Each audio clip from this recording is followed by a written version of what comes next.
En todos los tiempos, desde el principio del mundo hasta nuestros días, todos los pueblos han creído en un infierno, bajo uno u otro nombre, bajo formas más o menos alteradas.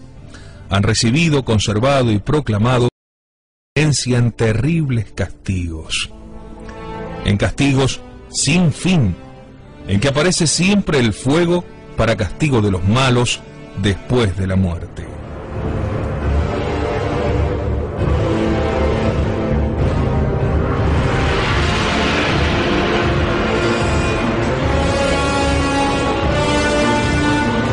Es este un hecho cierto de nuestra historia. Ha sido tan claramente demostrado por nuestros grandes filósofos cristianos que sería ocioso, por decirlo así, tomarse el trabajo de probarlo una vez más.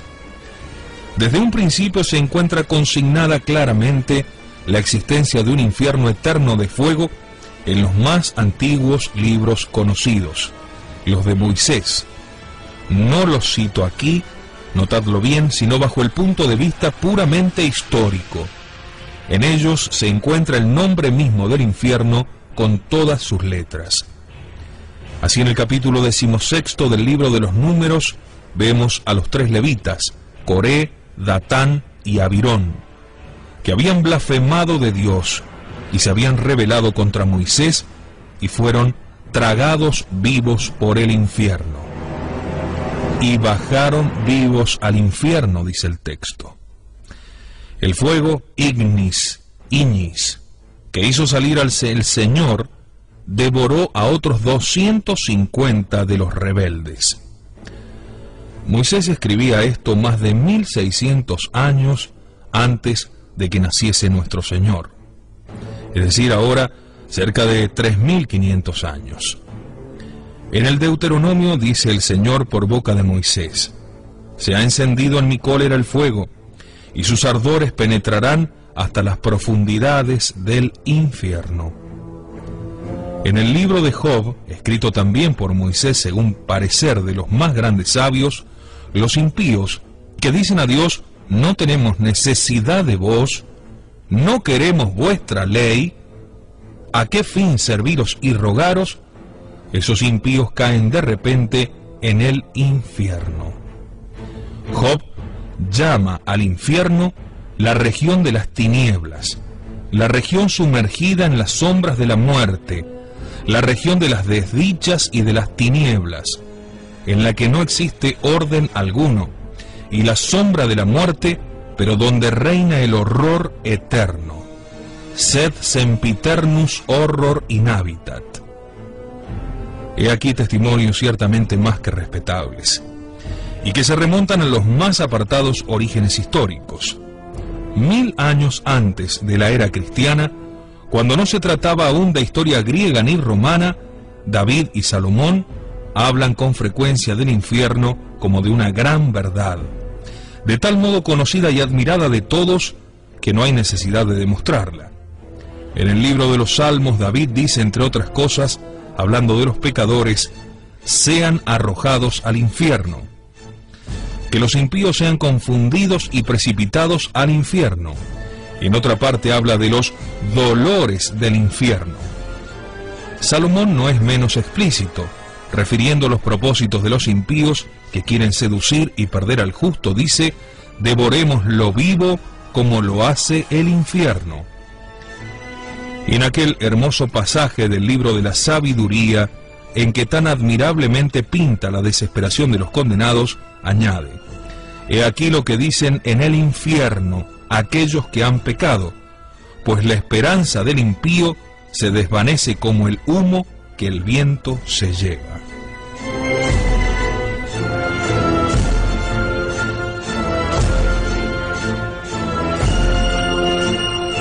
En otro de sus libros, llamado El Eclesiástico, Salomón dice también: la multitud de los pecadores es como un manojo de estopas, y su último fin es la llama de fuego. Tales son los infiernos y las tinieblas y las penas. 2 siglos después, es decir, más de 800 años antes de Jesucristo, el gran profeta Isaías decía a su vez: ¿Cómo has caído de lo alto de los cielos, oh Lucifer? Tú que decías en tu corazón, yo subiré hasta el cielo, y seré semejante al Altísimo. Te vemos precipitado en el infierno, en el fondo del abismo. Por este abismo, por ese misterioso lago, veremos más adelante que debe entenderse aquella espantosa masa líquida de fuego que rodea y oculta la tierra, y que la misma Iglesia nos indica como el lugar propiamente dicho del infierno. Salomón y David hablan igualmente de ese ardiente abismo. En otro pasaje de sus profecías, Isaías habla del fuego eterno del infierno. Los pecadores, dice, deben temblar de espanto. ¿Cuál de vosotros podrá habitar en el fuego devorador, en las llamas eternas? El profeta Daniel, que vivía 200 años después de Isaías, dice hablando de la resurrección final y del juicio: y la muchedumbre de aquellos que duermen en el polvo se despertará, unos para la vida eterna, otros para un oprobio que no acabará nunca. Existe igual testimonio de los demás profetas hasta el precursor del Mesías, San Juan Bautista, el cual habla también al pueblo de Jerusalén del fuego eterno del infierno, como de una verdad por todos conocida, y de la que jamás nadie ha dudado. He aquí el Cristo que se aproxima, y exclama: Él cernerá su grano, recogerá el trigo, es decir, los escogidos, en los graneros, y la paja, es decir, los pecadores, la arrojará al fuego inextinguible. La antigüedad pagana, griega y latina nos habla igualmente del infierno y de sus terribles castigos que no tendrán fin. Contiene, claro, formas más o menos exactas según que los pueblos se alejaban más o menos de las tradiciones primitivas y de las enseñanzas de los patriarcas y profetas. Se encuentra también siempre la creencia en un infierno de fuego y de tinieblas. Tal es el tártaro de los griegos y de los latinos. Los impíos, dice, que han precipitado las santas leyes, son precipitados en el tártaro para no salir jamás y para sufrir allí horribles y eternos tormentos. ¿Quién lo dice? Dice Sócrates, citado por Platón, discípulo suyo. Platón también dice: debe prestarse fe a las antiguas y sagradas tradiciones que enseñan que después de esta vida el alma será juzgada y castigada severamente, si no ha vivido como convenía. Aristóteles, Cicerón, Séneca hablan de las mismas tradiciones que se pierden en la noche de los tiempos. Homero y Virgilio las han revestido de los colores de su inmortal poesía. ¿Quién no ha leído la relación de la bajada de Eneas a los infiernos, donde bajo el nombre de Tártaro, de Plutón, etc., hallamos las grandes verdades primitivas desfiguradas, pero conservadas por el paganismo? El suplicio de los malos es allí eterno, y uno de ellos está pintado como fijo, eternamente fijo en el infierno.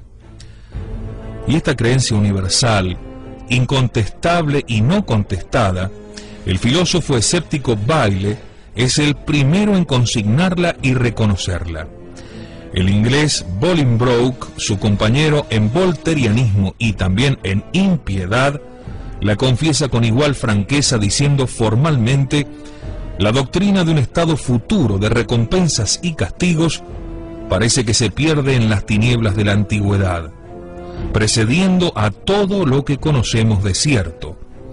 Desde que empezamos a desbrozar el caos de la historia antigua, hallamos esta creencia de la manera más sólida en el espíritu de las primeras naciones que hemos conocido.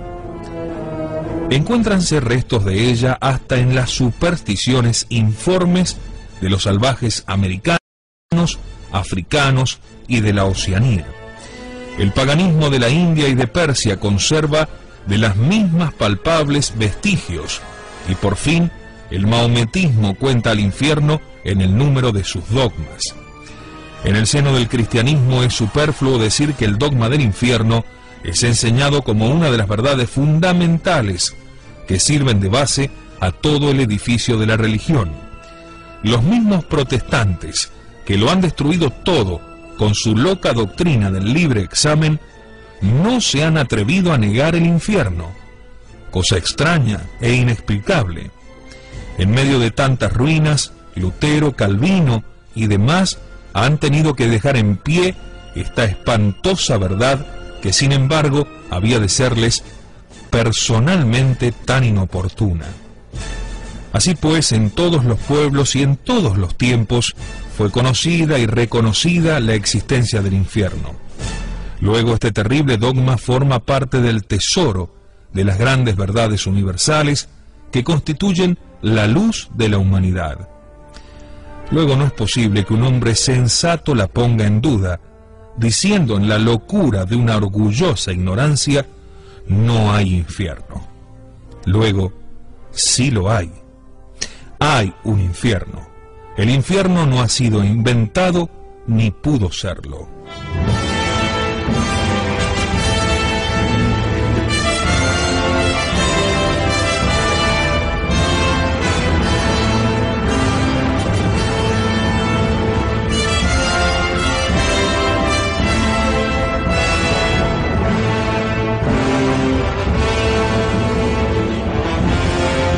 Acabamos de ver que en todos los tiempos, todos los pueblos han creído en el infierno, lo cual por sí solo prueba que ya no es una invención humana. Supongamos por un instante que el mundo vive tranquilo en medio de los placeres y abandonado sin temor a todas las pasiones. Un día un hombre, un filósofo, viene a decirle: hay un infierno, un lugar de tormentos eternos en el que Dios os castigará si continuáis obrando mal, un infierno de fuego en donde arderéis perpetuamente si no cambiáis de vida. ¿Podéis figuraros el efecto que semejante anuncio habría producido? Desde luego nadie le hubiera creído. ¿Qué venís a predicarnos?, habríase dicho a ese inventor del infierno. ¿Por dónde habéis sabido esto? ¿Qué pruebas nos dais? No sois más que un soñador, un profeta de desgracias. Lo repito, no se le habría dado crédito alguno. No se le habría creído porque en el hombre corrompido todo se revela instintivamente contra la idea del infierno.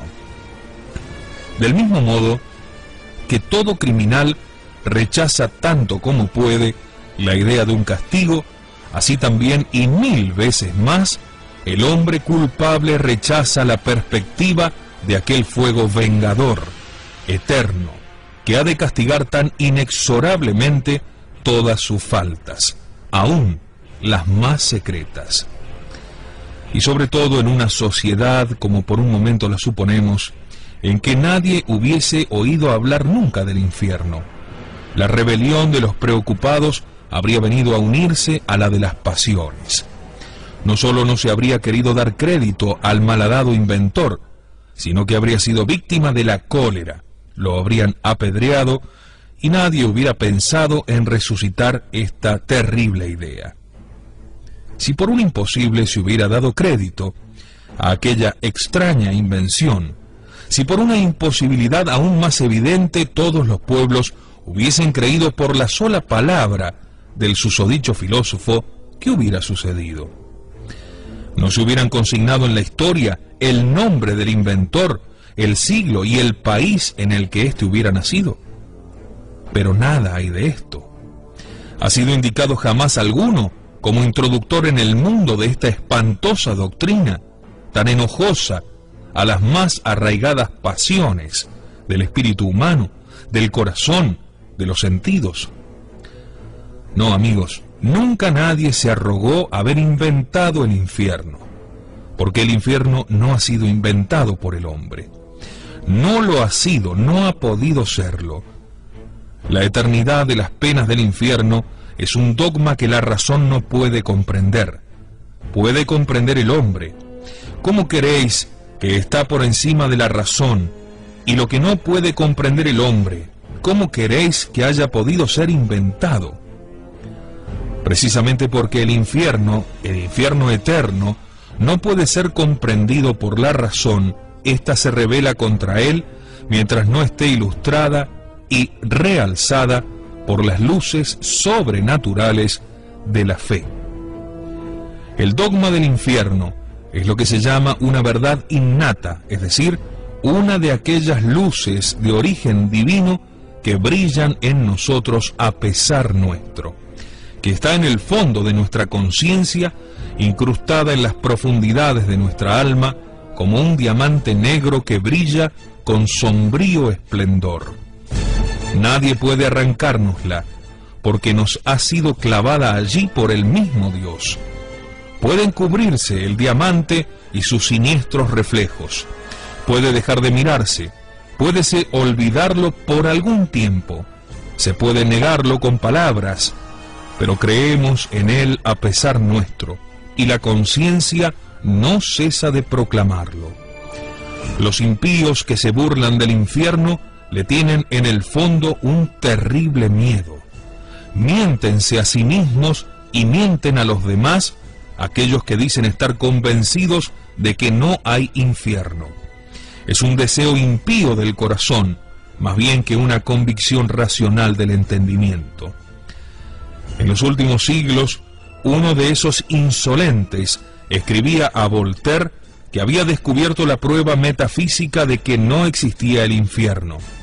El viejo patriarca de los incrédulos entonces le respondió: «Sois muy dichoso, yo estoy lejos de haber llegado a este punto que me tranquilizaría». No, el hombre no ha inventado el infierno. No lo ha inventado ni lo habría podido inventar. El dogma del infierno eterno se remonta hasta el mismísimo Dios. Forma parte de la gran revelación primitiva que es la base de la religión y de la vida moral del género humano. En primer lugar, debemos decir que el infierno es para castigar a los réprobos, no para dejarles volver al mundo. A los que allá van, allá se quedan. Porque siempre aparece la pregunta: si hay verdaderamente un infierno, ¿cómo es que nadie ha vuelto de él? Decís que de allá no vuelven. Esto es verdad en el orden habitual de la providencia. Pero ¿es cierto que no haya vuelto nadie del infierno? ¿Estáis seguros de que Dios, por un acto de misericordia y de justicia, no haya permitido a un condenado aparecerse en el mundo? En la Sagrada Escritura y en la historia se leen pruebas de lo contrario. Y por supersticiosa que sea la creencia casi general en lo que se llama los aparecidos, sería inexplicable si no arrancase de un fondo de verdad. Permitidme ahora que os refiera algunos hechos cuya autenticidad parece evidente y que prueban la existencia del infierno por el intachable testimonio de los mismos que están en aquel lugar. En la vida de San Bruno, fundador de los Cartujos, se encuentra un hecho estudiado muy a fondo por los doctísimos volandistas y que presenta a la crítica más formal todos los caracteres históricos de la autenticidad. Un hecho acontecido en París en pleno día, en presencia de muchos miles de testigos, cuyos detalles han sido recogidos por sus contemporáneos y que ha dado origen a una gran orden religiosa. Acababa de fallecer un célebre doctor de la Universidad de París, llamado Raymond Diocret, dejando universal admiración entre todos sus alumnos. Corría el año 1082. Uno de los más sabios doctores de aquel tiempo, conocido en toda Europa por su ciencia, su talento y sus virtudes, llamado Bruno, hallábase entonces en París con 4 compañeros, y se hizo un deber asistir a las exequias del ilustre difunto. El cuerpo se había depositado en la gran sala de la Cancillería, cerca de la iglesia de Nuestra Señora, y una inmensa multitud rodeaba respetuosamente la cama, en la que, según costumbre de aquella época, estaba expuesto el difunto cubierto con un simple velo. En el momento en que se leía una de las lecciones del oficio de difuntos, que dice así: respóndeme, cuán grandes y numerosas son tus iniquidades, la cuarta lectura de Maitines de oficio de difuntos, sale de debajo del fúnebre velo una voz sepulcral, y todos los concurrentes escuchan claramente estas palabras: por justo juicio de Dios he sido acusado. Acuden precipitadamente, levantan el paño mortuorio. El pobre difunto estaba allí inmóvil, helado, completamente muerto. Continuóse luego la ceremonia por un momento interrumpida, hallándose aterrorizados y llenos de temor todos los concurrentes. Se vuelve a empezar el oficio, se llega a la referida lección: respóndeme, y esta vez a vista de todo el mundo el muerto se levanta y con robusta y acentuada voz dice: por justo juicio de Dios he sido juzgado. Y vuelve a caer. El terror del auditorio llega a su colmo. 2 médicos justifican de nuevo la muerte. El cadáver sigue frío, rígido, no se tuvo ya valor para continuar y se aplazó el oficio hasta el día siguiente. Las autoridades eclesiásticas no sabían qué resolver. Unos decían: es un condenado, es indigno de las oraciones de la iglesia. Otros decían: no, todo esto es sin duda espantoso, pero al fin, ¿no seremos todos acusados primero y después juzgados por justo juicio de Dios, como dijo el muerto? El obispo fue de este parecer, y al día siguiente, a la misma hora, volvía a empezar la fúnebre ceremonia, hallándose presentes como en la víspera Bruno y sus compañeros. Toda la universidad, todo París, había acudido a la iglesia de Nuestra Señora. Vuelve pues a empezar el oficio. A la misma lección, respóndeme, el cuerpo del doctor Raymond se levanta de su asiento y con un acento indescriptible que hiela de espanto a todos los concurrentes exclama: por justo juicio de Dios he sido condenado. Y volvió a caer inmóvil. Esta vez no quedaba duda alguna. El terrible prodigio, justificado hasta la evidencia, no admitía réplica. Por orden del obispo y del capítulo, previa sesión, se despojó al cadáver de las insignias de sus dignidades y fue llevado al sitio donde se vacía el estiércol o la basura de Montfaucon.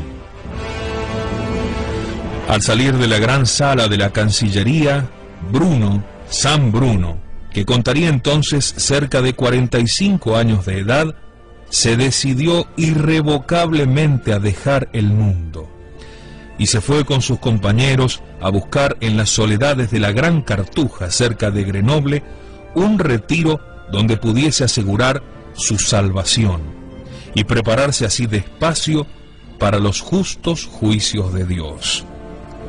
Verdaderamente, he aquí un condenado que volvió del infierno no para salir de él, sino para dar de él un irrecusable testimonio.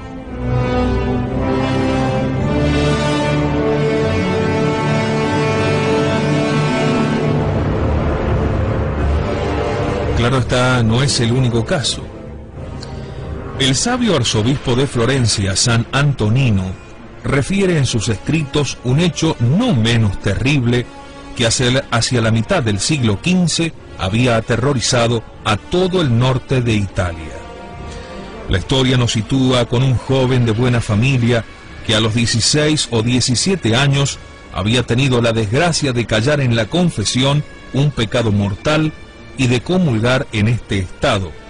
Había diferido de semana en semana, de mes en mes, la confesión de sus sacrilegios, continuando sus confesiones y comuniones por un mísero respeto humano.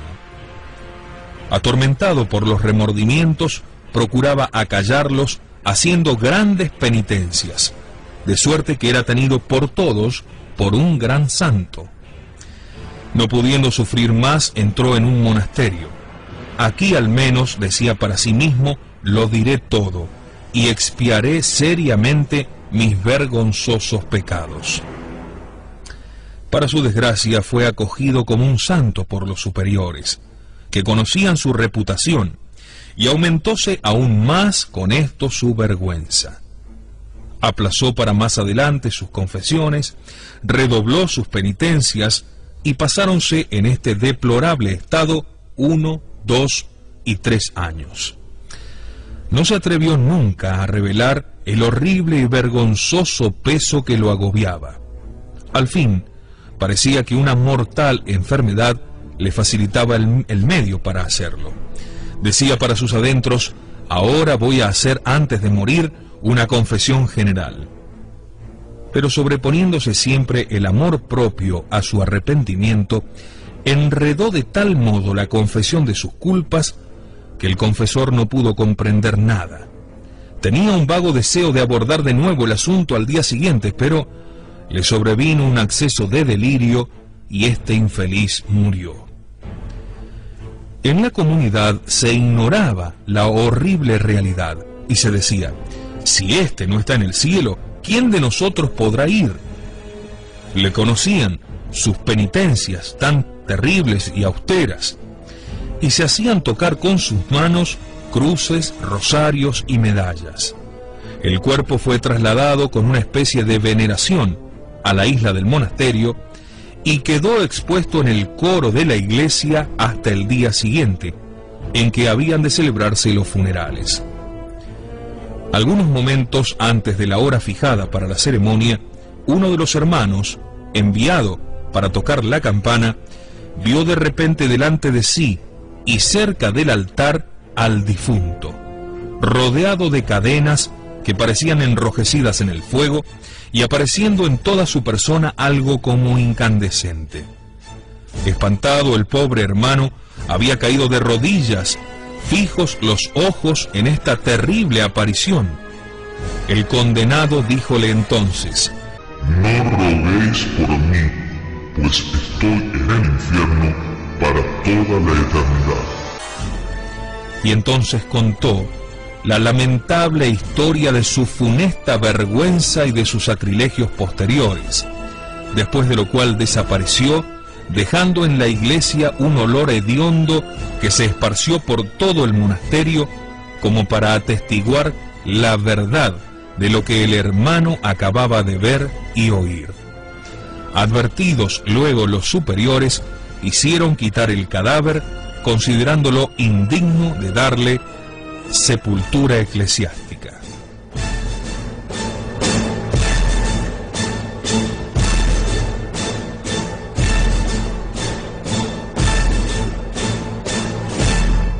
También cuenta la historia que San Francisco de Girolamo, célebre misionero de la Compañía de Jesús a principios del siglo XVIII, había estado encargado de dirigir las misiones en el reino de Nápoles. Un día, en el que predicaba en una plaza de dicha ciudad, algunas mujeres de mala vida, que había reunido una de ellas, llamada Catalina, se esforzaban en interrumpir el sermón de San Francisco de Girolamo con sus cantos y sus ruidosas exclamaciones para obligar al cura a retirarse. Pero éste continuó su discurso sin dar a conocer que advirtiese sus insolencias. Algún tiempo después volvió a predicar en la misma plaza, viendo cerrada la puerta de la habitación de Catalina y un profundo silencio. Toda la casa de mala vida, que ordinariamente estaba muy alborotada. El santo dijo: ¿qué es lo que ha sucedido a esa mujer? ¿No lo sabe usted? La desdichada murió ayer, sin poder pronunciar palabra. ¿Cómo?, replica el santo. Catalina ha muerto. Ha fallecido repentinamente. Entremos y veamos.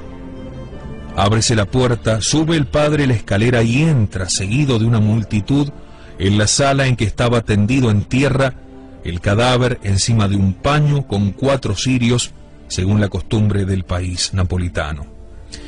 Míralo algún tiempo con espanto y después le dice con voz solemne: Catalina, ¿dónde estás ahora? El cadáver permanecía mudo. Entonces el santo repitió: Catalina, dime, ¿dónde estás ahora? Te mando, me digas dónde estás. Entonces, con gran pasmo de todo el mundo, abriéronse los ojos del cadáver, sus labios se agitaron convulsivamente y con voz cavernosa y profunda responde: en el infierno, estoy en el infierno. A estas palabras los asistentes huyen atemorizados y baja con ellos el santo repitiendo: en el infierno, oh Dios terrible, en el infierno, ¿lo habéis oído? En el infierno. La impresión de este prodigio fue tan viva que un buen número de los que lo presenciaron no se atrevieron a volver a sus casas sin haberse confesado antes. 3 hechos del mismo género, más auténticos los unos que los otros y ocurridos en este siglo, dice Monseñor de Ségur, han llegado a mi conocimiento. El primero ha pasado casi en mi familia. Era en Rusia, en Moscú, poco tiempo antes de la horrorosa campaña de 1812. Mi abuelo materno, el conde de Rostopchine, gobernador militar de Moscú, estaba íntimamente relacionado con el general conde Orlov, célebre por su bravura, pero tan impío como valiente. Un día después de una buena cena, rociada con copiosos brindis, el conde Orlov y uno de sus amigos, el general V, volteriano como él, empezaron a burlarse horriblemente de la religión y sobre todo del infierno. Dice Orlov: ¿y si por acaso hubiese realmente algo detrás de la cortina? Y bien, replica el general V, aquel de nosotros que se irá primero volverá a advertir al otro. ¿Está convenido? Excelente idea, responde el conde. Y ambos, bien que medio achispados, medio borrachines, se dieron formal palabra de honor de no faltar a lo prometido. Algunas semanas después estalló una de aquellas grandes guerras que Napoleón tenía el don de suscitar entonces. El ejército ruso entró en campaña y el general V recibió la orden de partir inmediatamente para tomar un mando importante. 2 o 3 semanas hacía que había dejado Moscú, cuando una mañana muy temprano, estando mi abuelo, dice Monseñor, arreglándose, se abre bruscamente la puerta de su cuarto. Era el conde Orlov en traje de casa, con chinelas, los cabellos erizados, hosca mirada, pálido como un muerto. «Ah, Orlov, sois vos, a esta hora y vestido así, ¿qué tenéis? ¿Qué ha sucedido?» «Querido mío, creo que me vuelvo loco. Acabo de ver al general V». «¿Al general V? ¿Ha vuelto ya?» «Oh, no», replica Orlov, echándose sobre un canapé y poniendo ambas manos en su cabeza. «No, no ha vuelto, y esto es lo que más me atemoriza». Mi abuelo no comprendía nada y procuraba calmarlo. «Referidme», le dice, «lo que os ha pasado y qué quiere decir todo esto». Entonces, esforzándose por dominar su emoción, el conde Orlov profirió lo siguiente: «Mi querido, algún tiempo atrás, V y yo nos juramos recíprocamente que el primero de los dos que muriese vendría a decir al otro si existe algo detrás de la cortina de la muerte. Esta mañana, hará apenas media hora, estaba tranquilamente durmiendo en la cama, sin pensar ni por asomo en mi amigo, ni en sueños, cuando de repente se abren bruscamente las cortinas de mi alcoba y veo a 2 pasos de mí al general V, de pie, pálido, con la mano derecha sobre su pecho, diciéndome: «Hay un infierno y estoy en él». Y desapareció. Enseguida he venido a contaros este suceso. La cabeza es como que se me va. Qué cosa tan extraña, yo no sé ni qué pensar. Mi abuelo lo calmó como pudo, dice Monseñor de Ségur, pero no era cosa fácil. Hablóle de alucinaciones, de pesadillas, díjole que quizás dormía, que hay cosas muy extrañas, inexplicables, y otras vaciedades de este género que son el consuelo de los incrédulos. Después hizo enganchar sus caballos y llevar al conde Orlov a su habitación. 10 o 12 días después de este extraño incidente, un correo del ejército llevaba a mi abuelo, entre otras noticias, la de la muerte del general V. En la mañana misma del día en que el conde Orlov lo había visto y oído, a la misma hora en que se le había aparecido en Moscú, el infortunado general, habiendo salido para reconocer la posición del enemigo, había sido atravesado en su pecho por una bala y caía yerto. Hay un infierno y estoy en él. He aquí las palabras de uno que de él ha vuelto.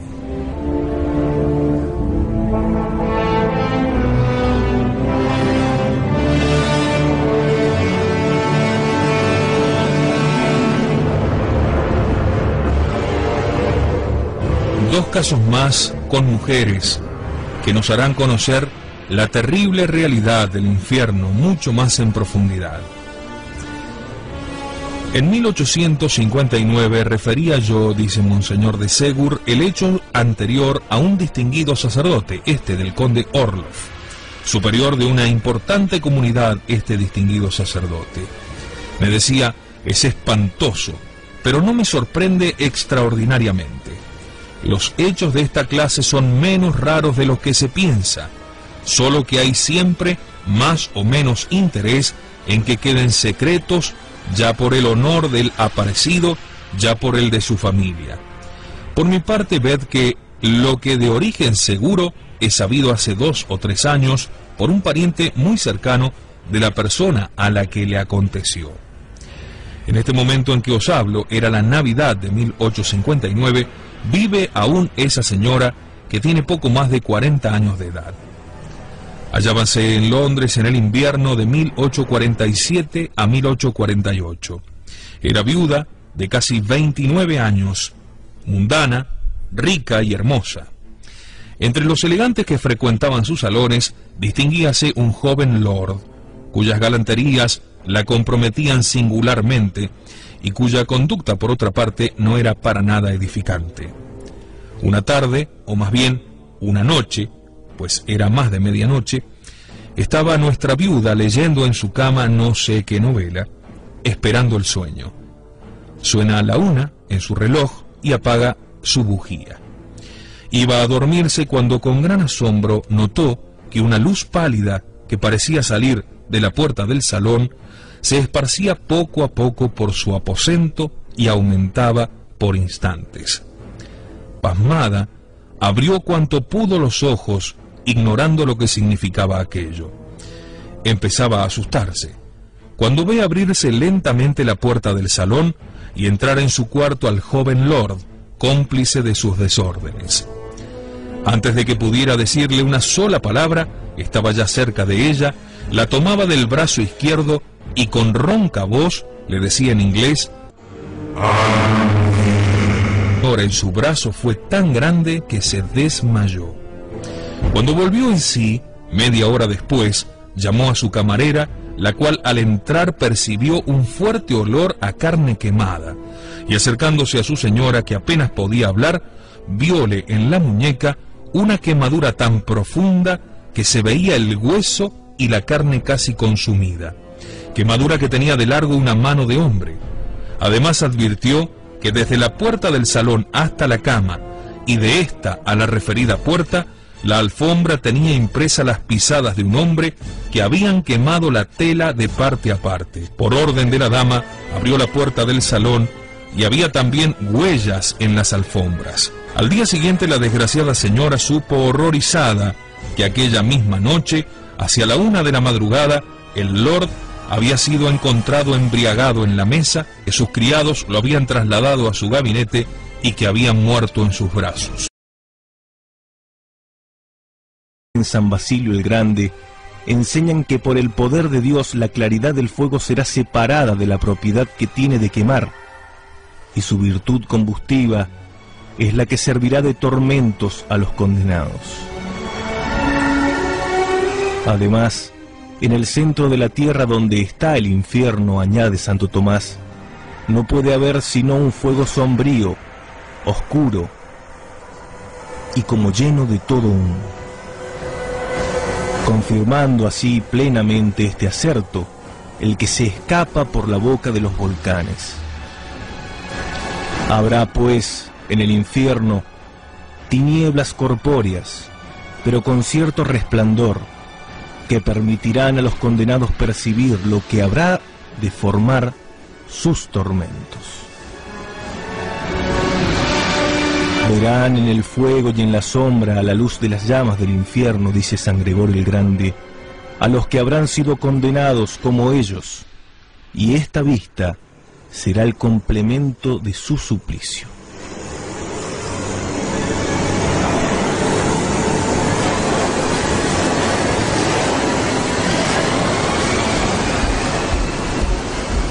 Bienvenidos a un nuevo encuentro de presencia de Satanás en el mundo moderno. Nos insertaremos en un relato realmente especial.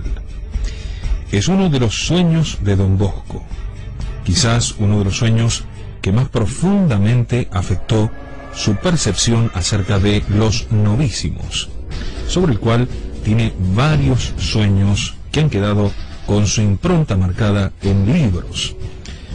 Uno de ellos habla de el infierno. Fue tenido por Don Bosco en el año 1868. Fue contado el día 3 de mayo. Y tal como lo prometió, ya veremos, lo cumplió. También contó el sueño a los jóvenes de Mirabello y Lanzo, pero fue resumiendo el relato.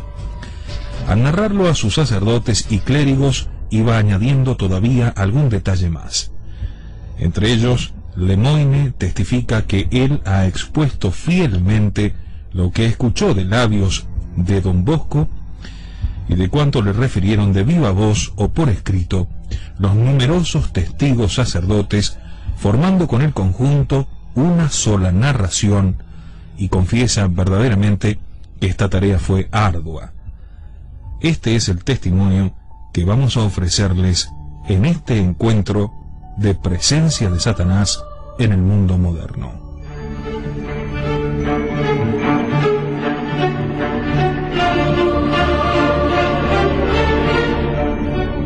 En la noche del domingo 3 de mayo de 1868, festividad del patrocinio de San José, San Juan Bosco, Don Bosco, proseguía el relato de cuanto había visto en los sueños. Debo contaros otra cosa, comenzó diciendo, que puede considerarse como consecuencia de todo cuanto os referí en las noches anteriores. Me dejó tan quebrantado que apenas si me podía tener en pie. Vosotros lo podéis llamar sueño o como queráis. En suma, le podéis dar el nombre que os parezca. Os he hablado ya de un sapo espantoso que en la noche del 17 de abril amenazaba con tragarme, y cómo al desaparecer una voz me dijo: ¿por qué no hablas? Yo me volví hacia el lugar de donde había partido la voz y vi junto a mi lecho a un personaje distinguido. Como hubiese entendido el motivo de aquel reproche, le pregunté: ¿qué debo decir a nuestros jóvenes? Me dijo: lo que has visto y cuanto se te ha indicado en los últimos sueños, y lo que deseabas conocer y que te será revelado la próxima noche. Y se retiró. Al día siguiente yo pensaba continuamente en la mala noche que tendría que pasar, y al llegar la hora no me determinaba a irme a acostar. Así estuve en mi mesa de trabajo hojeando libros hasta la medianoche. Me llenaba de terror la idea de tener que contemplar todavía otros nuevos espectáculos espantosos. Al final, haciéndome violencia, me acosté. Para no dormirme tan pronto, y por temor a que la imaginación me enfrascara en sueños tremendos, dispuse la almohada de tal forma que estaba en el lecho casi sentado, pero pronto, como estaba cansado, me dormí sin darme cuenta. Y he aquí que de improviso vi en la habitación, junto a la cama, al hombre de la noche anterior, el cual me dijo: levántate y ven conmigo. Yo le contesté: te lo pido por caridad, déjame tranquilo.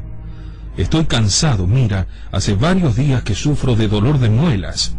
Déjame descansar, He tenido ya sueños espantosos. Estoy verdaderamente agotado. Y decía esto porque la aparición de este hombre es siempre indicio de grandes agitaciones, de cansancio y de terror. Él me respondió: levántate, que no hay tiempo que perder. Accedí, me levanté y le seguí. Mientras caminábamos, le pregunté: ¿a dónde quieres llevarme ahora? Tú ven y verás. Y me condujo a un lugar donde se extendía una amplia llanura. Dirigí la mirada a mi alrededor, pero aquella región era tan grande que no se distinguían los confines de la misma. Era un verdadero desierto. No se veía allí alma viviente, ni siquiera una planta o un riachuelo.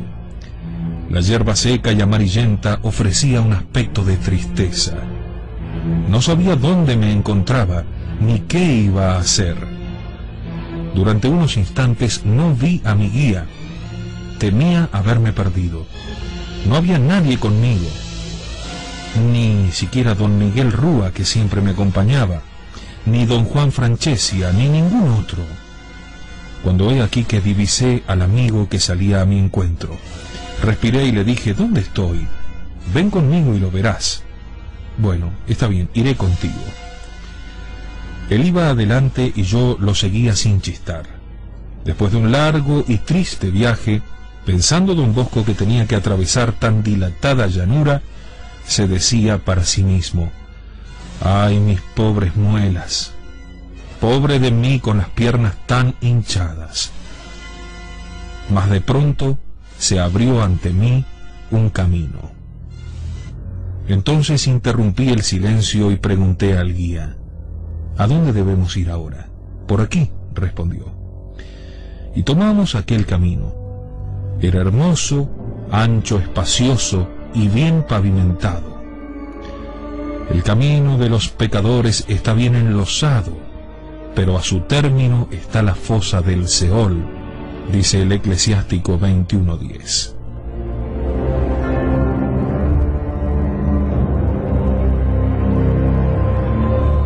A un lado y a otro de las orillas del foso flanqueaban dos magníficos setos verdes cubiertos de lindas flores. En especial despuntaban las rosas, entre las hojas por todas partes. Aquel camino a primera vista parecía llano y cómodo, y yo me eché a andar por él sin sospechar nada. Pero después de caminar un trecho, me di cuenta de que insensiblemente se iba haciendo más cuesta abajo, y aunque la marcha no parecía precipitada, yo corría con tanta facilidad que me parecía como ser llevado por el aire. Incluso noté que avanzaba casi sin mover los pies. Nuestra carrera era, pues, a esta altura ya veloz. Pensando entonces que la vuelta atrás por un camino tan largo hubiera sido muy fatigosa y cansada, le dije al amigo: ¿cómo haremos para regresar hasta el oratorio? No te preocupes, me respondió. El Señor es omnipotente y quiere que ahora camines. El que te conduce y te enseña a proseguir adelante, sabrá también llevarte hacia atrás.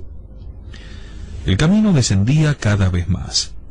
Proseguíamos la marcha entre flores y rosas, cuando vi que por el mismo sendero me seguían todos los jóvenes del oratorio, con numerosísimos compañeros a los que yo jamás había visto.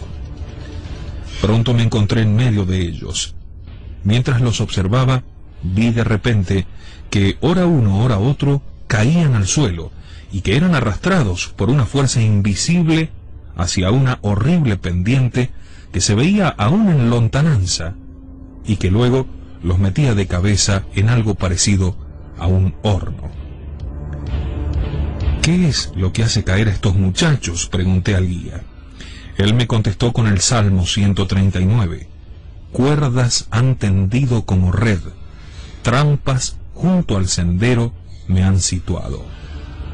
Acércate un poco más, me dijo. Me acerqué y pude comprobar que los jóvenes pasaban entre muchos lazos, algunos de los cuales estaban a ras del suelo, otros a la altura de la cabeza. Los lazos no se veían, por tanto muchos de los jóvenes, al ir andando, quedaban presos por ellos, sin darse cuenta del tremendo peligro. En el momento de caer, daban un salto y después rodaban por el suelo con las piernas en alto, y cuando se levantaban corrían precipitadamente hacia el abismo. Unos quedaban presos por la cabeza, otros agarrados del cuello, algunos por las manos, otros por un brazo, aquel por una pierna, aquel otro por la cintura, e inmediatamente así agarrados eran lanzados abajo. Los lazos colocados en el suelo parecían de estopa, apenas si eran visibles, semejantes a los hilos de una tela de araña, y al parecer totalmente inofensivos. Y con todo, pude observar que los jóvenes presos en ellos iban cayendo a tierra. Yo estaba atónito, y me dijo el guía: ¿sabes qué es esto? Debe ser un poco de estopa, respondí. Te diría que no es nada, añadió.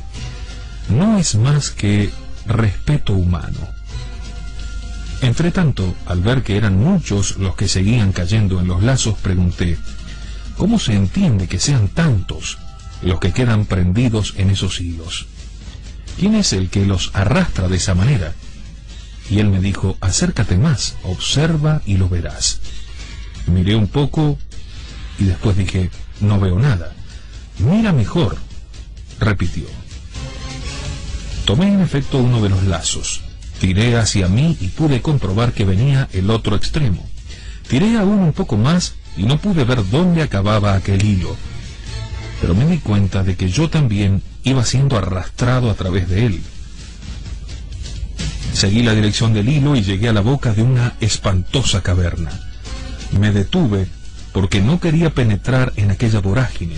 Tiré hacia mí con fuerza de aquel hilo y noté que cedía un poco, pero había que hacer mucha fuerza.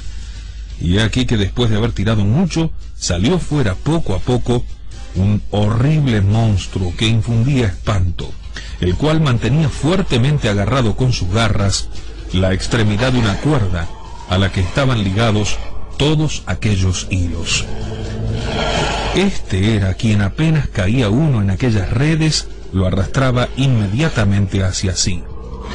Entonces me dije: es inútil intentar hacerle frente a la fuerza de este animal. No lograré vencerlo. Será mejor combatido con la señal de la Santa Cruz y con jaculatorias. Me volví, por tanto, junto a mi guía, el cual me dijo: ¿sabes ya quién es? Sí que lo sé. Es el demonio quien tiende estos lazos para hacer caer a mis jóvenes en el infierno. Examiné ahora con atención los lazos y vi que cada uno llevaba escrito su propio título: el lazo de la soberbia, de la desobediencia, de la envidia, del sexto mandamiento, del hurto, de la gula, de la pereza, de la ira. Hecho esto, me eché un poco hacia atrás para ver cuál de aquellos lazos era el que causaba mayor número de víctimas entre los jóvenes, y pude comprobar que eran los de la deshonestidad, la lujuria, la desobediencia y la soberbia. A este último iban atados otros dos. Después de esto vi otros lazos que causaban grandes estragos, pero no tantos como los dos primeros. Desde mi puesto de observación vi a muchos jóvenes que corrían a mayor velocidad que los demás y pregunté: ¿por qué esta diferencia? Porque estos son arrastrados por los lazos del respeto humano, me fue respondido. Mirando con mayor atención aún, vi que entre los lazos había esparcidos muchos cuchillos, que manejados por una mano providencial cortaban o rompían estos hilos. El cuchillo más grande procedía contra el lazo de la soberbia y simbolizaba la meditación. Otro cuchillo, también muy grande, pero no tanto como el primero, significaba la lectura espiritual bien hecha. Había además dos espadas. Una de ellas indicaba devoción al Santísimo Sacramento, especialmente mediante la comunión frecuente. Otra espada decía la devoción a la Virgen. Había también, claro, un martillo. El martillo decía la confesión. Y había otros cuchillos, símbolos de las varias devociones, a San José, a San Luis Rey, etc. Muchos con estas armas lograban romper los lazos, al quedar prendidos o se defendían para no caer en ellos. En efecto, vi a dos jóvenes que pasaban entre los lazos de madera que nunca quedaban presos. Pasaban antes de que el lazo estuviese tendido, y si lo hacían cuando éste ya estaba preparado, sabían sortearlo de forma que les caía sobre los hombros o sobre las espaldas o en otro lugar, pero no lograba atraparlos. Cuando el guía se dio cuenta de que lo había observado todo, me hizo continuar el camino flanqueado de rosas, pero a medida que avanzaba, las rosas de los ligustros linderos eran cada vez más raras y empezaban a despuntar punzantes espinas.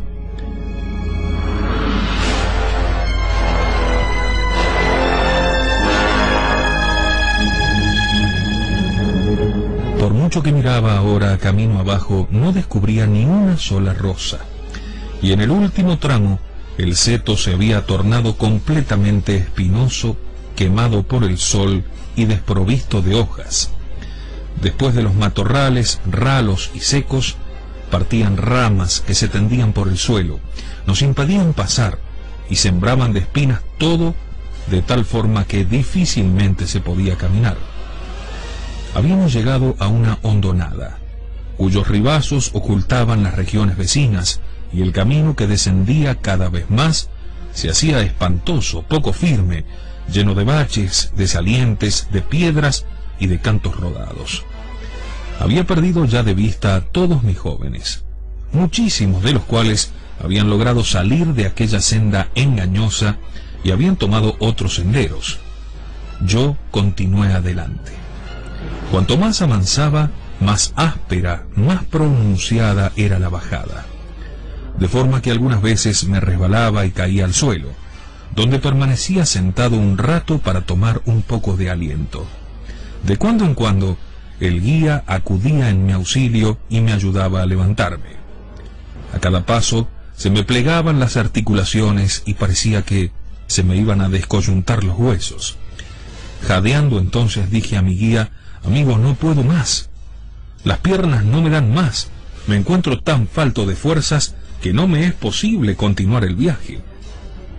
El guía no me contestó, sino que animándome, prosiguió su marcha, hasta que al verme cubierto de sudor y víctima de un cansancio mortal, me llevó a un pequeño promontorio que se alzaba en el mismo camino. Me senté, lancé un hondo suspiro y me pareció quedar un poco descansado. Entretanto observaba desde arriba el camino que había recorrido. Este camino parecía como cortado a pico, cubierto de guijarros y de piedras puntiagudas.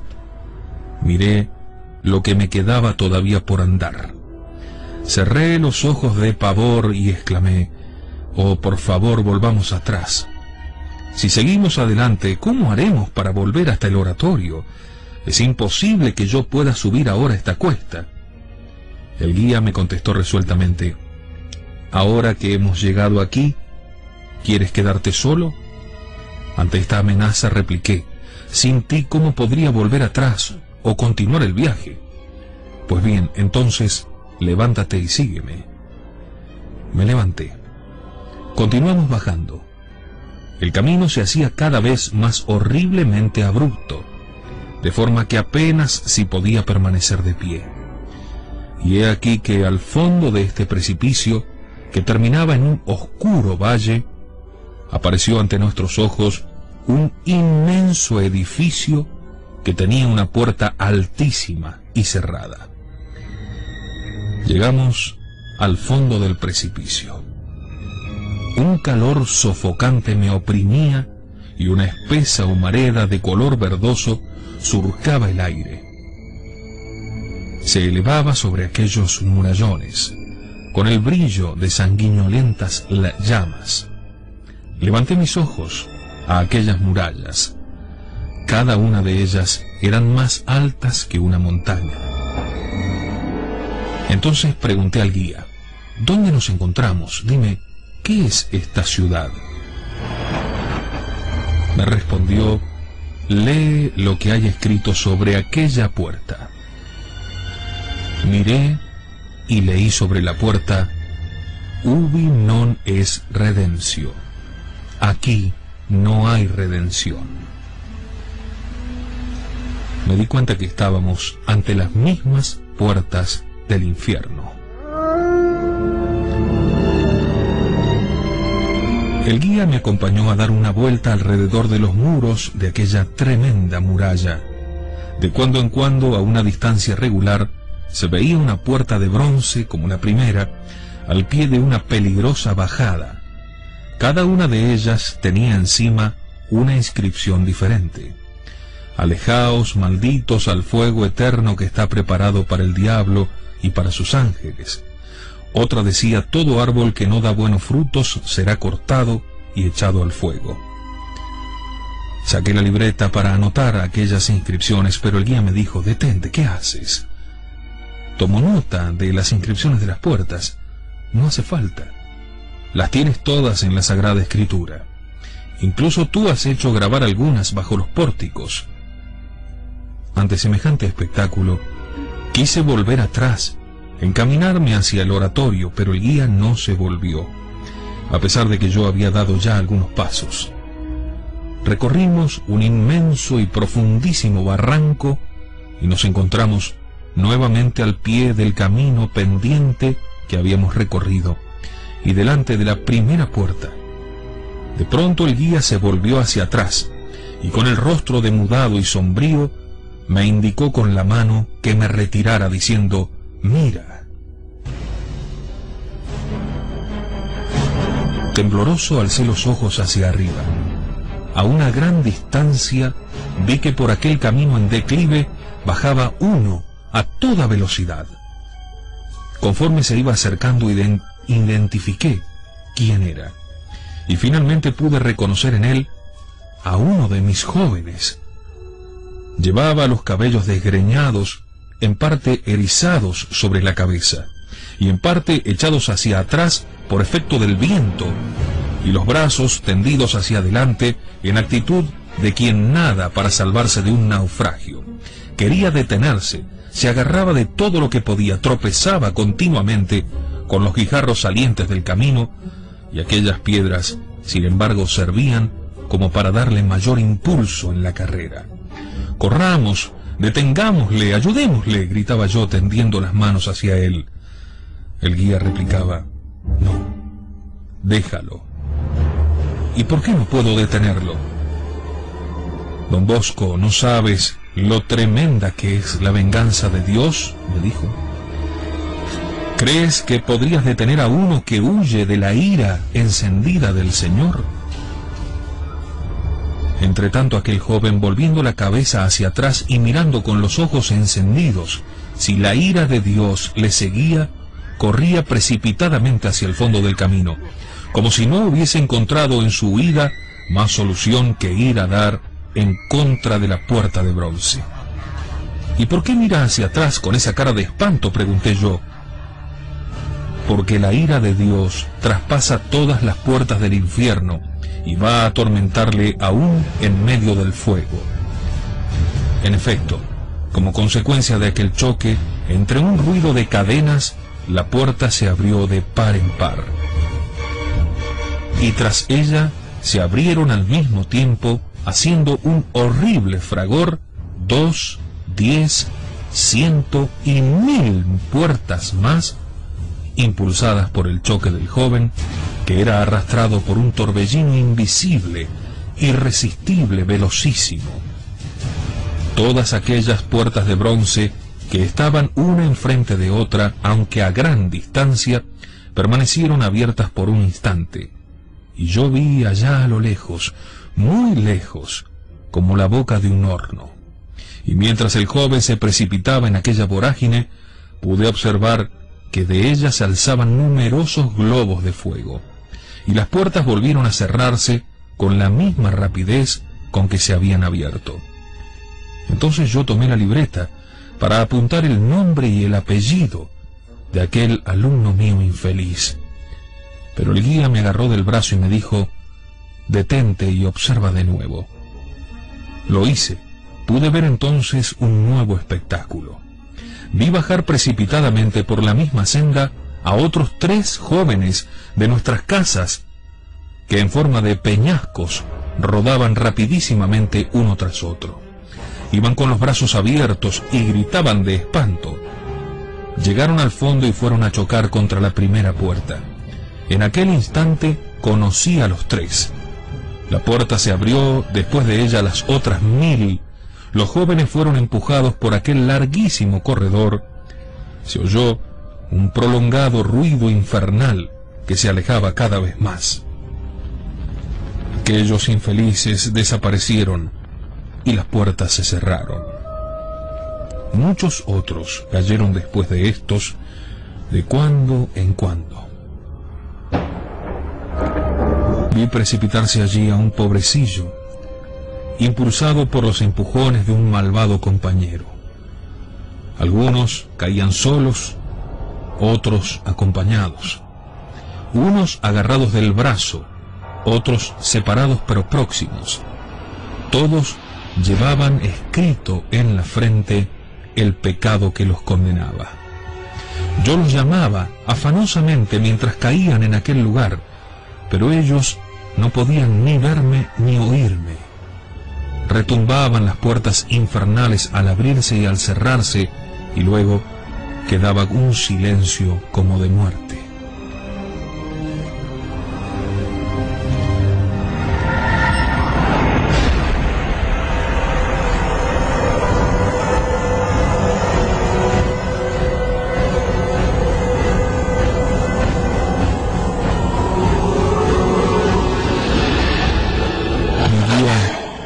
Mi guía me tomó del brazo y me dijo: he aquí la causa principal de tantas condenas: los malos compañeros, las malas lecturas, las perversas costumbres. Los lazos que habíamos visto al principio eran los que arrastraban a los jóvenes al precipicio. Al ver caer a tantos de ellos, dije con acento de desesperación: entonces es inútil que trabajemos en nuestros colegios, si son tantos los jóvenes que tendrán este fin. ¿No habrá manera de remediar la ruina de estas almas? El guía me contestó: este es el estado en el que actualmente se encuentran. Si muriesen en él, vendrían a parar aquí sin remedio. Le dije: bueno, déjame entonces anotar los nombres, para que yo pueda avisarles y ponerlos en la senda que conduce al paraíso. ¿Y crees tú que algunos se corregirían si les avisases? Al principio el aviso les va a impresionar, después no harán caso, diciendo que se trata de un sueño de Don Bosco, y se tornarán peores que antes. Otros, al verse descubiertos, frecuentarán los sacramentos, pero no de una manera espontánea y con mérito, porque no proceden rectamente. Algunos se confesarían por un temor pasajero a ir al infierno, pero seguirán con el corazón apegado al pecado. Pero es que entonces no hay remisión para estos desgraciados. Dame un remedio para que puedan salvarse. Bueno, helo aquí. Tienen los superiores, que los obedezcan. Tienen el reglamento, que lo observen. Tienen los sacramentos, que los reciban. Mientras tanto, un nuevo grupo de jóvenes se precipitaba en el abismo y las puertas permanecieron abiertas durante un instante. Entra ahora tú también, me dijo el guía. Me eché atrás horrorizado. Estaba impaciente por regresar ya al oratorio, para avisarle a los jóvenes y detenerlos, a fin de que no se perdiera ninguno más. Pero el guía me volvió a insistir: ven, aprenderás aquí más de una cosa. Pero antes dime, ¿quieres seguir solo o quieres ir acompañado? Me dijo esto para que reconociese la insuficiencia de mis fuerzas y al mismo tiempo la necesidad de aquella benévola asistencia que él me daba.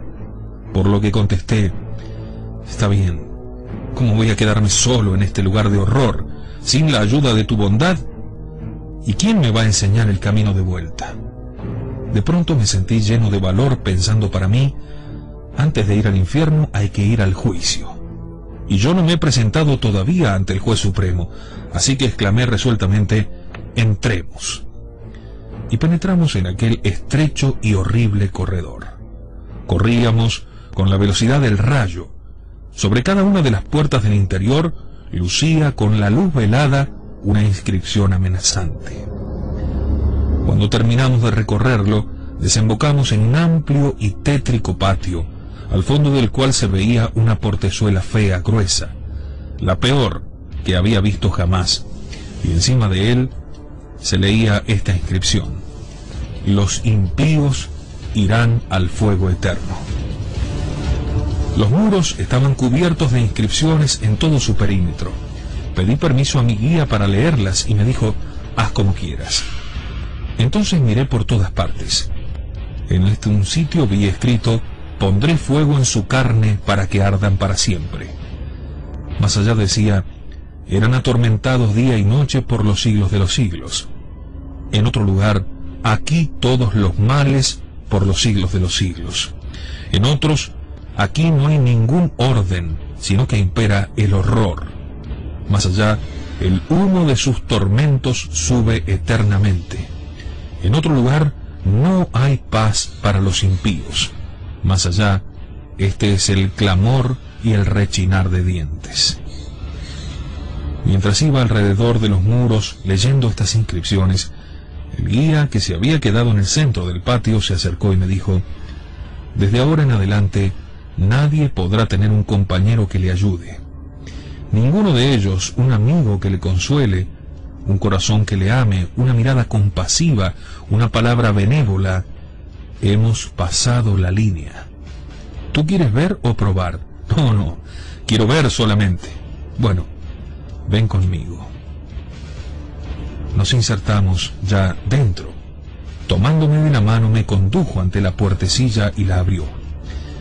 Esta ponía en comunicación un corredor, en cuyo fondo había una gran cueva cerrada por una ancha ventana con un solo cristal que llegaba del suelo a la bóveda, y a través del cual se podía contemplar el interior.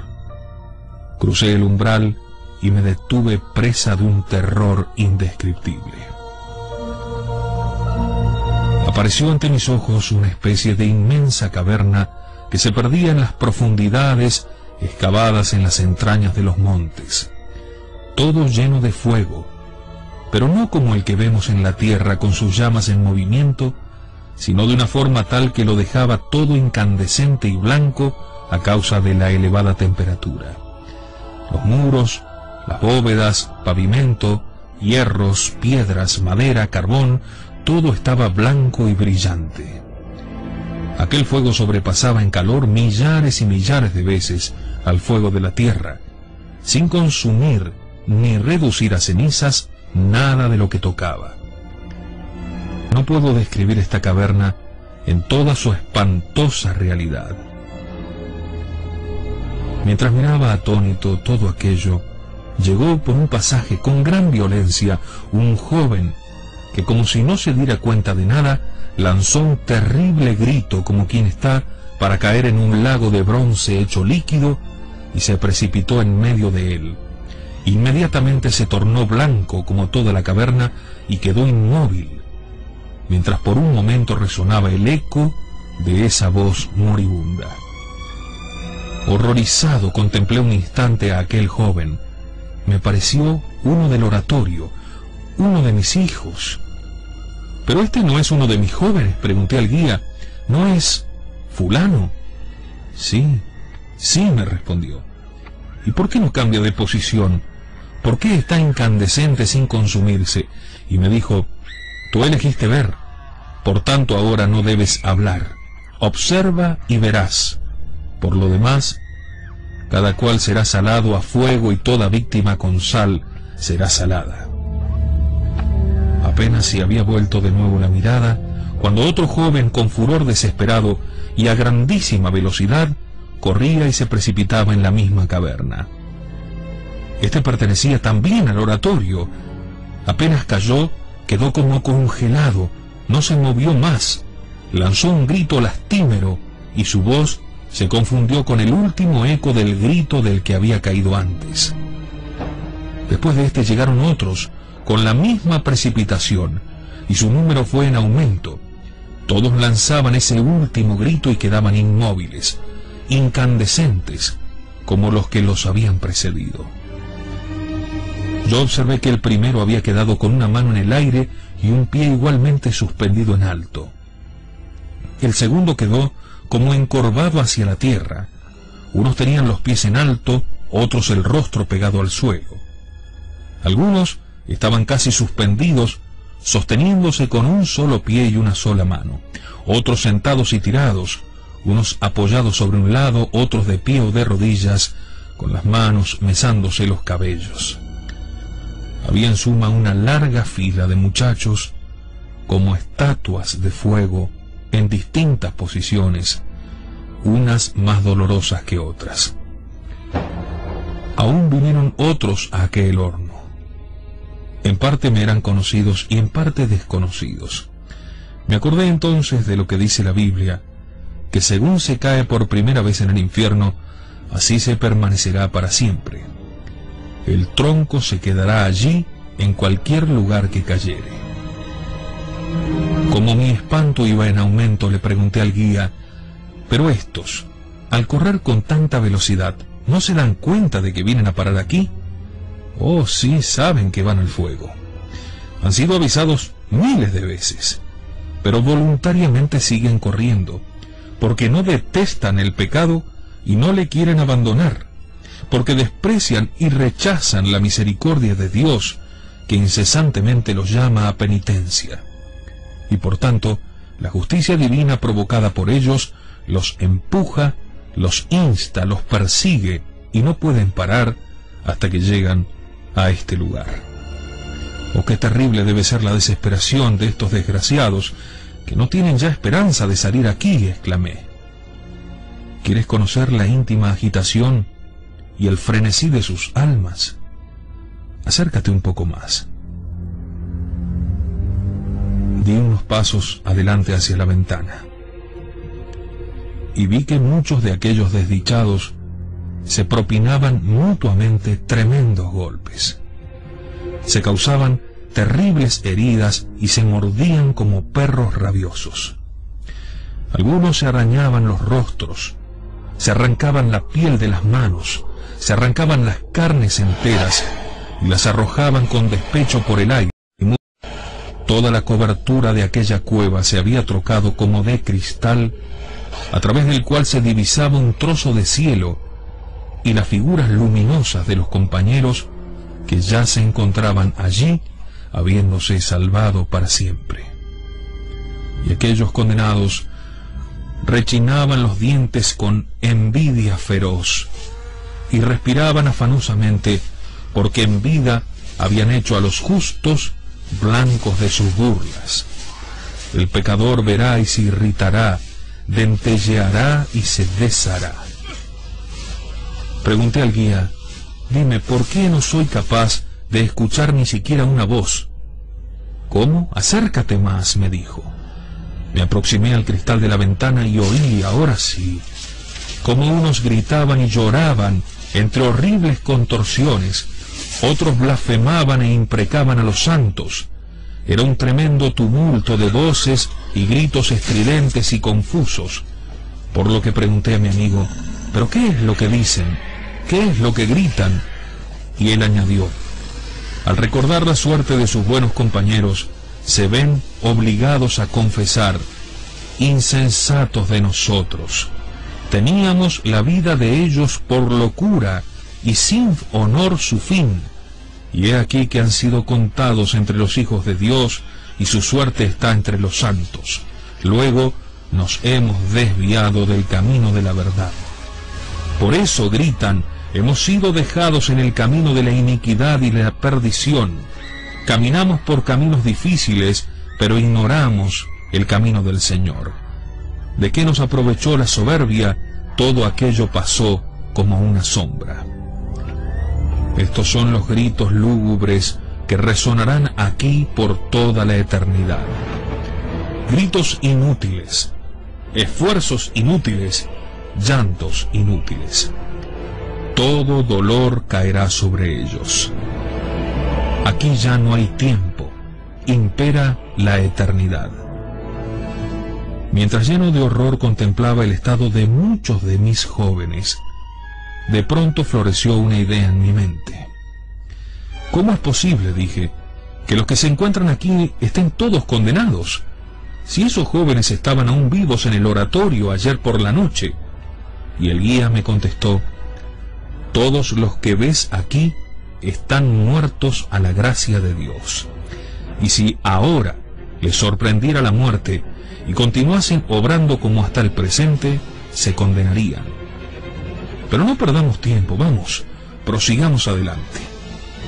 Y me alejó de aquel lugar por un corredor que descendía todavía más a un profundo subterráneo, conduciéndome a otro aún más bajo, en cuya entrada se leían estas palabras: su gusano no muere y el fuego no se apaga. Meterá el Señor omnipotente fuego y gusanos en sus carnes, y llorarán penando eternamente. Es el pasaje de la Escritura de Judith 16:21. Aquí se veían los atroces remordimientos de los que fueron educados en casas católicas. El recuerdo de todos y cada uno de los pecados no perdonados y de la justa condenación, de haber tenido 1000 medios y aún extraordinarios para convertirse, para perseverar en el bien, para ganarse el paraíso. El recuerdo de tantas gracias prometidas, ofrecidas y hechas por María Santísima y no correspondidas. El haberse podido salvar a costa de un pequeño sacrificio y en cambio ahora estar condenado para siempre. Recordar tantos buenos propósitos hechos y no mantenidos, de buenas intenciones ineficaces, está lleno el infierno, dice el proverbio. Y allí volví a contemplar a los jóvenes del oratorio que había visto poco antes en el horno, algunos de los cuales me están escuchando ahora.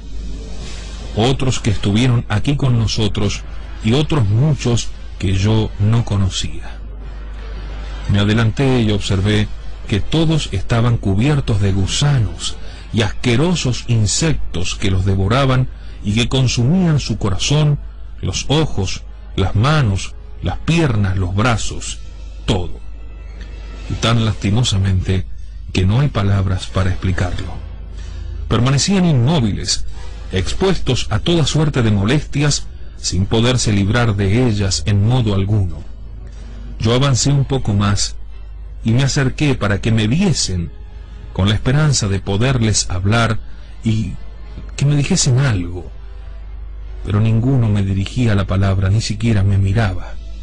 Pregunté entonces al guía la causa de esto y me respondió que en el otro mundo no hay libertad para los condenados. Cada uno soporta el castigo que Dios le impone sin ninguna variación, y no puede ser de otra manera, y añadió: ahora es necesario que vayas a esa región de fuego que acabas de contemplar. No, no, repliqué, para ir al infierno es necesario que antes pase por el juicio. Yo no he sido juzgado aún, no quiero entrar al infierno. Dime, ¿qué te parece mejor? ¿Ir al infierno y libertar a tus jóvenes, o permanecer fuera de él abandonándolos en medio de tantos tormentos? Desconcertado ante aquella propuesta, respondí: yo quiero mucho a mis jóvenes y deseo que todos se salven, pero no podríamos hacer de manera que no tuviésemos que ir allí adentro, ni yo ni los demás.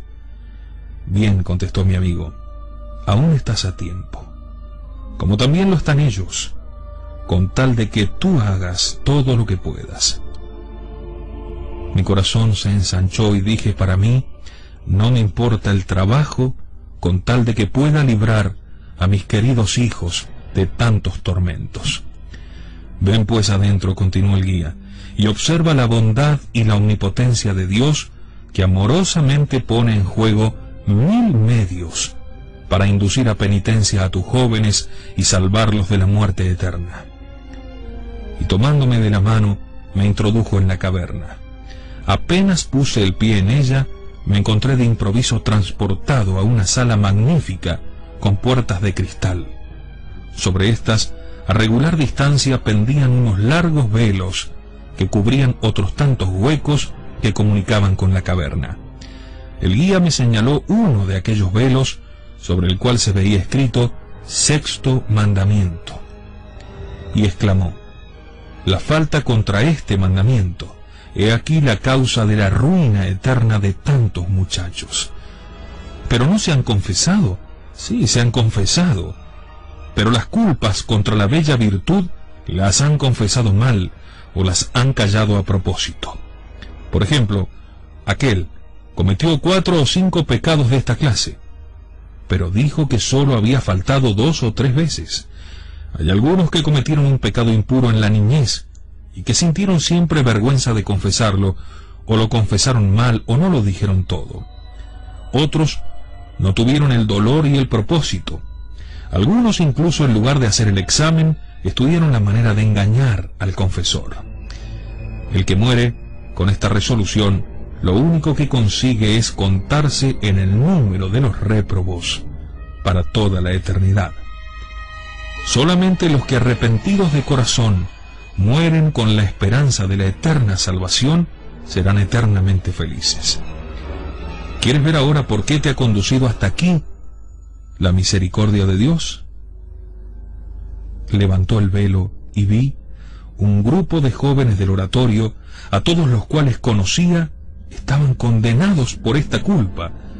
Entre ellos había algunos que ahora en apariencia tenían buena conducta. Al menos ahora, le supliqué, ¿me dejarás escribir los nombres de estos jóvenes para poder avisarles en particular? No hace falta, me respondió. Entonces, ¿qué les debo decir? Debes predicar en todas partes contra la inmodestia. Basta avisarles de una manera general, y no olvides que, aunque lo hicieras particularmente, te harían 1000 promesas, pero no siempre sinceras. Para conseguir un propósito decidido, se necesita la gracia de Dios, la cual no faltará nunca a tus jóvenes si ellos se la piden. Dios es tan bueno que manifiesta especialmente su poder en compadecer y en perdonar. Oración y sacrificio, pues, por tu parte. Y los jóvenes que escuchen tus amonestaciones, que pregunten a su conciencia, y ella les sugerirá lo que deben hacer.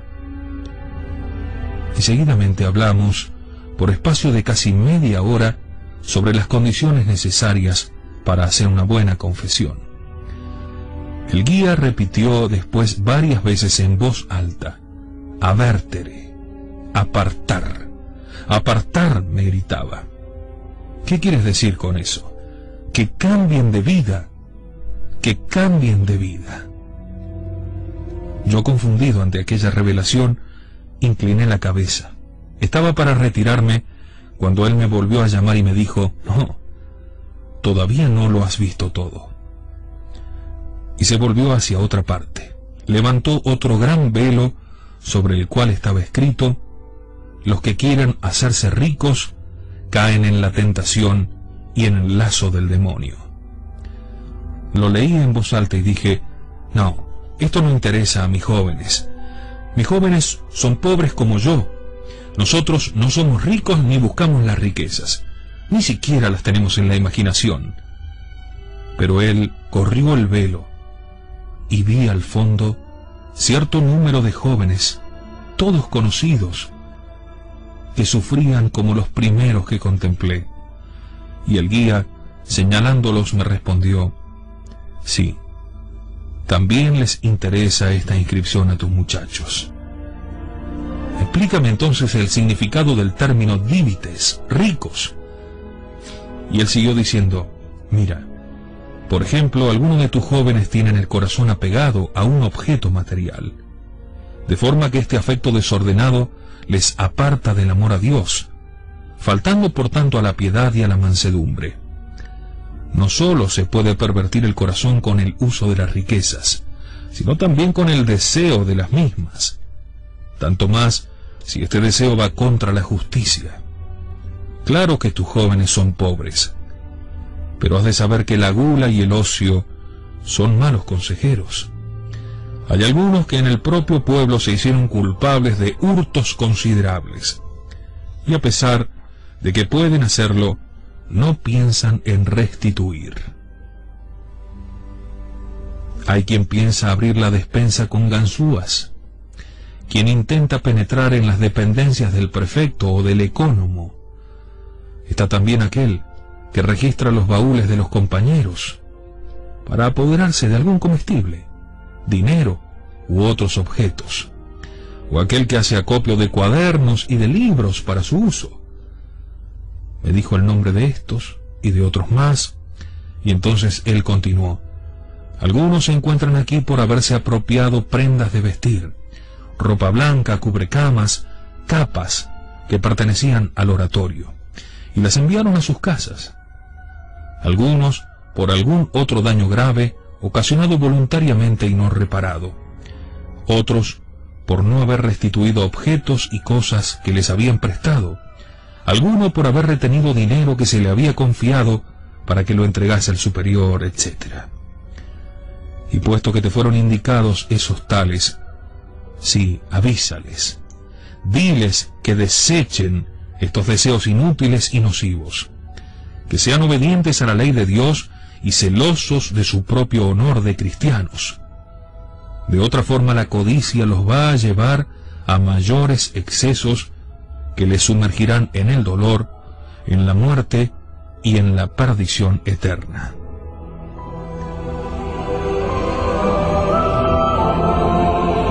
Yo no me explicaba cómo por ciertas cosas a las que nuestros jóvenes daban aparentemente tan poca importancia, tuviesen aparejados castigos tan tremendos.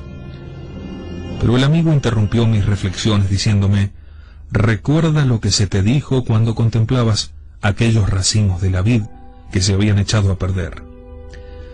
Y entonces levantó otro velo que ocultaba a muchos otros de nuestros jóvenes, a los que inmediatamente conocí y que están en el oratorio. Sobre aquel velo estaba escrito: raíz de todos los males. ¿Sabes qué significa esto? ¿Cuál es el pecado designado con esta inscripción? Me parece que debe ser la soberbia, respondí. No. Pues yo siempre he oído decir que la soberbia es la raíz de todos los pecados. Sí, en general se dice que es la soberbia. Pero en particular, ¿sabes qué fue lo que hizo caer a Adán y Eva en el primer pecado, por el que fueron arrojados del paraíso terrenal? La desobediencia. Exacto. La desobediencia es la raíz de todos los males. ¿Qué debo decir a mis jóvenes sobre esto? Presta atención. Estos jóvenes que ves aquí son los desobedientes, que se están preparando un fin tan lastimoso. Esos tales y esos cuales que tú crees que se han ido a descansar, en cambio de noche se bajan a pasear por el patio, sin preocuparse de las prohibiciones del reglamento. Van a lugares peligrosos, suben por los andamios de las obras en construcción, poniendo en peligro incluso su propia vida. Algunos, pese a las normas de los reglamentos, van a la iglesia, pero no están en ella como deben. En vez de rezar, están pensando en otras cosas y se entretienen en fabricar castillos en el aire. Otros estorban a los demás. Hay algunos que solo le preocupa apoyarse, buscar una posición cómoda para poder dormitar durante el tiempo de las funciones sagradas. Otros, tú crees que van a la iglesia y en cambio no aparecen por allí. Ay del que descuida la oración, don Bosco. El que no reza se condena. Hay aquí algunos que en vez de cantar las divinas alabanzas y el oficio de la Virgen María, se entretienen en leer libros nada piadosos, y otros, cosa verdaderamente vergonzosa, llegan hasta leer libros prohibidos. Y me siguió enumerando otras faltas contra el reglamento, origen de graves desórdenes. Cuando hubo terminado, le miré conmovido a la cara. Él me clavó sus ojos y me dijo: ¿qué has aprendido de todo esto? Yo le dije: dime, ¿puedo referir todo? Esta Escucha bien, puedes decirle todo lo que recuerdes. ¿Y qué consejo he de darles para que no les sucedan estas graves desgracias? Debes insistir en que la obediencia a Dios, a la iglesia, a los padres y a los superiores, aún en las cosas pequeñas, logrará salvarlos. ¿Y qué más? Les dirás que eviten el ocio, que fue el origen del pecado de David.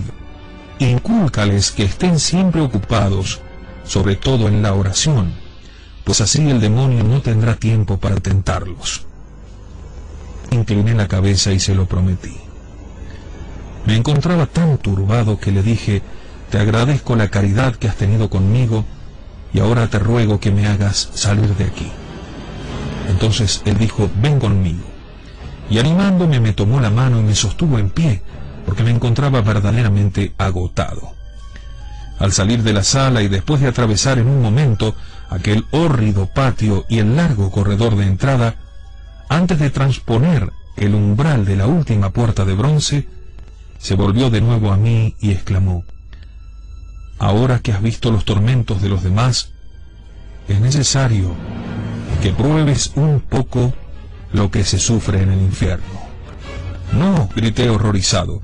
Él insistía, yo me negaba. No temas, me dijo. Prueba solamente. Toca este muro. Me faltaba valor para hacerlo y quería alejarme, pero él me detuvo insistiendo: no, a pesar de todo, digas lo que digas, es necesario que lo pruebes. Y aferrándome resueltamente por un brazo, me acercó al muro mientras decía: tócalo una vez al menos, para que puedas decir que estuviste visitando las murallas de los suplicios eternos y para que puedas comprender cuán terrible será la última si así se siente la primera. ¿Ves esa muralla? Me fijé atentamente. Pude comprobar que aquel muro era de espesor colosal. El guía prosiguió: es el 1000º antes de llegar a donde está el verdadero fuego del infierno. Hay 1000 muros como este que lo rodean. Cada uno tiene 1000 medidas de espesor y de distancia del uno del otro. Y cada medida es de 1000 millas. Este está a 1.000.000 de millas del verdadero fuego del infierno. Y por eso apenas es un mínimo principio del infierno mismo. Al decir esto, y como yo me echase atrás para no tocar, me agarró la mano, me la abrió con fuerza y me hizo golpear sobre la piedra de aquel 1000º muro. En aquel instante sentí una quemadura tan intensa y dolorosa que, saltando hacia atrás y lanzando un grito agudísimo, me desperté. Me encontré sentado en la cama y me parecía que me ardía la mano. La restregaba contra la otra para aliviarme de aquella sensación del sueño. Al hacerse de día, pude comprobar que mi mano en realidad estaba hinchada con una tremenda ampolla.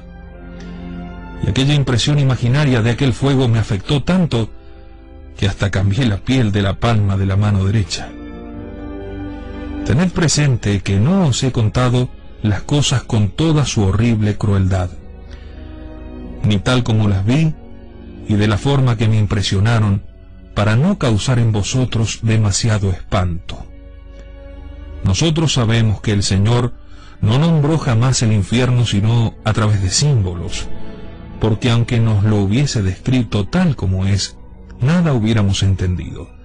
Ningún mortal puede comprender estas cosas. El Señor las conoce y las puede manifestar a quien quiera. Durante muchas noches consecutivas, y siempre presa de la mayor turbación, no logré dormir, a causa del espanto que se había apoderado de mi ánimo. Os he contado solamente un resumen de lo que he visto en sueños de mucha duración. Puedo decir que de todos ellos os he hecho un breve compendio. Otro día os hablaré sobre el respeto humano y de cuánto se relaciona con el 6º y el 7º mandamiento y con la soberbia. No haré otra cosa más que explicar estos sueños, pues están de acuerdo con la Sagrada Escritura, Aún más, no son más que un simple comentario de cuanto en ella se lee respecto a esta materia. Durante estas noches os he contado ya algo, pero de cuando en cuando vendré a hablaros y os narraré lo que falta, dándoos la explicación consiguiente.